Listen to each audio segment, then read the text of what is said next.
सकाळी उठल्यानंतर पाहते तर काय टाकीमध्ये पाणीच संपलं होतं. पण माझं नशीब, कारण का कसं आहे माहिती आहे का, माझ्या घराच्या बाहेर म्हणजे बोलतात ना, शेजारीच आमचं शेत आहे आणि तिथे ना आमची स्वतःची विहीर आहे. त्यामुळे मग मी लगेच गेली पळत आणि मोटर चालू करायची होती, कारण का आम्हाला रेग्युलर वापरासाठी ना आम्ही ह्या विहिरीचंच पाणी यूज करतो. आणि माझ्या जुन्या व्हिडिओमध्ये तुम्हाला नक्कीच आमची विहीर वगैरे मी दाखवलेली आहे. आणि छान असं वातावरण तर होतं.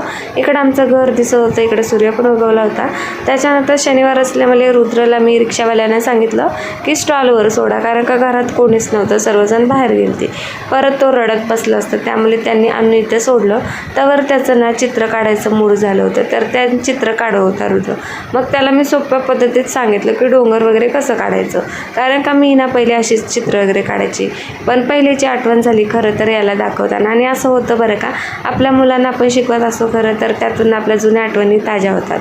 आणि मी त्याला दाखवलं की बघ, आम्ही तर असेच काढायचे. आणि खरंच मी पहिले चित्र ना असं निसर्गरम्य वातावरण जर म्हणजे निसर्ग चित्र असं आलं ना तर मी असेच काढायचे.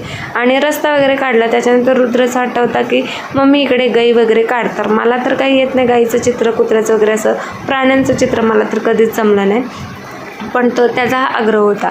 त्याच्यानंतर आम्ही बऱ्याच वेळेला सर्च केलं, मला काही जमलं नाही. त्याच्यानंतर रुद्र बोलला ठीक आहे मम्मी, मी स्वामींचं चित्र काढते. तर त्याने मोबाईलमध्ये बऱ्याच वेळेला व्हिडिओ बघितल्या आणि त्याच्यानुसार त्यांनी ट्राय केलं. त्याच्यानंतर थोडीशी हेल्प मी पण त्याला केली, कारण का एवढं तर सहज चित्र स्वामींचं येणं त्याला तर जमलं नसतं. त्यामुळे मी पण थोडी त्याला मदत केली. तर असो, काहीतरी शिकताना याला महत्त्व आहे बरं का. आणि त्याची आवड आहे ड्रॉइंग वगैरे ना, त्याला असं बोलतात ना जास्त आवड आहे त्याबद्दल. पण असो, चांगली गोष्ट आहे. आम्हाला तर पहिलेपासून, मला तर खरंच पहिलेपासून ड्रॉइंगचं बोलावर काहीच कळत नाही. आणि त्याच्यानंतर ना त्याने छान असं चित्र काढलं, बघू शकता. आणि त्याने बऱ्याच वेळेला प्रयत्न पण केला आहे बरं का मूर्ती काढण्याचं, स्वामींची मूर्ती काढण्याचं. पण त्याला जमली की नाही हे नक्की कमेंटमध्ये सांगा. आणि एवढं म्हणजे स्वामी ज्या बोलतात ना, जे माझे गुरु आहेत त्यांचं त्याने चित्र काढले हे माझ्यासाठी खूप महत्त्वाचं आहे. कारण का आत्तापर्यंत आम्हाला तारणार आहे आमचे स्वामी, आणि त्यांचं चित्र माझ्या मुलाने काढले. थोडंफार त्याला जमलं आहे बरं का, एवढं पण जमलं नाही, पण प्रयत्न त्याने केले. आणि ड्रॉइंग कशी वाटली नक्की सांगा.